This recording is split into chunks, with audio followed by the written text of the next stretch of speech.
Nobody tells you the terrifying truth about spiritual awakening. You begin meditating, reading the scriptures, trying to heal, trying to grow, trying to find peace. But then, something unexpected happens. Your old life starts feeling strange. Friends no longer understand you. The things that once excited you suddenly feel empty. Even your own identity begins to feel unstable. And somewhere in the middle of all this confusion, a frightening question arises. If awakening is supposed to bring peace, why does it hurt so much? Most modern spirituality gives you a comforting story. It tells you awakening is about becoming happier, calmer, more radiant, more evolved. But Ramana Maharshi pointed towards something far more radical and far more unsettling. He taught that awakening is not really about improving yourself. It is about discovering that the self you have spent your entire life trying to improve was never what you truly are. And this is where the pain begins.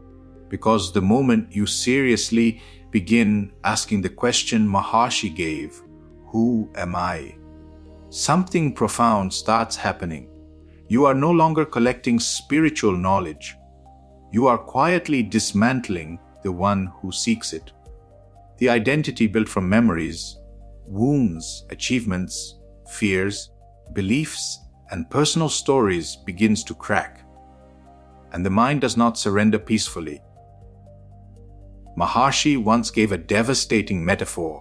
He said, "The ego trying to destroy the ego is like a thief dressing up as a policeman to catch himself."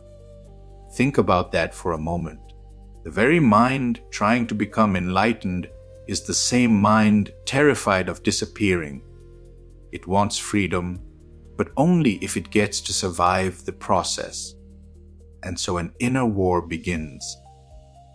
This is why spiritual awakening can feel painful. The mind survives on conflict and identity. It constantly asks, who am I? Where do I belong? How do I become more? But awakening quietly removes the fuel from that machine. What modern psychology sometimes calls a dark night of the soul is often the false self panicking as its foundations begin to collapse. And when that happens, life can feel unbearably empty. But here is where Maharshi offered one of his deepest teachings. He spoke of a stick used at a funeral pyre.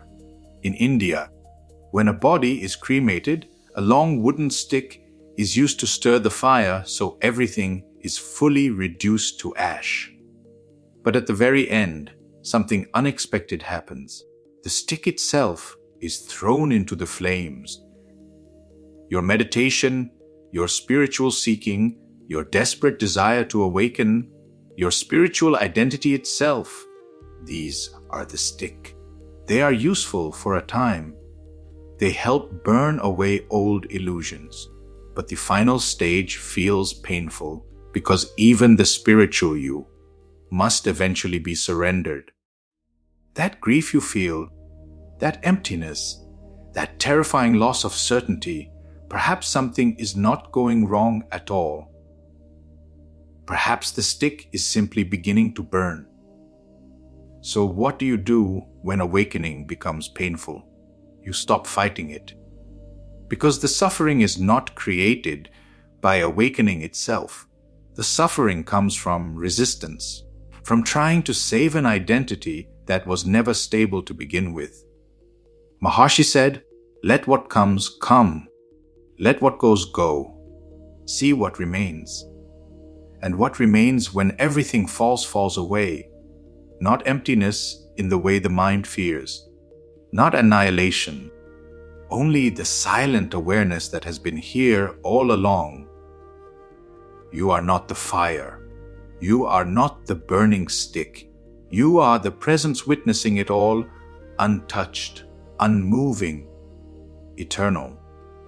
And perhaps the pain begins to end the moment you stop asking how to survive awakening and begin allowing truth to reveal what was never born and therefore can never die.